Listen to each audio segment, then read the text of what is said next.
சென்னை நகரில் பணப்பட்டுவாடாவை தடுக்க மேலும் 87 பறக்கும் படையை தேர்தல் ஆணையம் அமைத்துள்ளது. மாவட்ட தேர்தல் அதிகாரி சந்திரமோகன் புதிதாக அமைக்கப்பட்டுள்ள பறக்கும் படைகளை கொடியசைத்து தொடங்கி வைத்தார். அரசு அதிகாரிகள் மற்றும் காவல்துறையினர் உட்பட 522 பேர் இதில் இடம்பெற்றுள்ளதாக பின்னர் அவர் செய்தியாளர்களிடம் தெரிவித்தார்.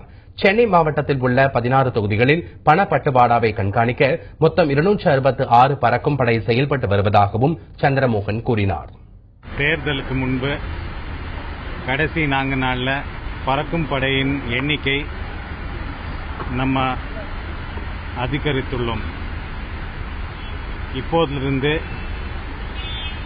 266 டீம்ஸ் புதுசா model code of conduct enforce பண்றதுக்குமே, கம்ப்ளைண்ட்ஸ் அதை அட்டென்ட் பண்றதுக்குமே நம்ம எல்லா தொகுதிகளிலுமே இந்த பறக்கும் படைகளை டிப்ளாய் பண்ண இப்போ திட்டமிட்டிருக்கின்றோம்.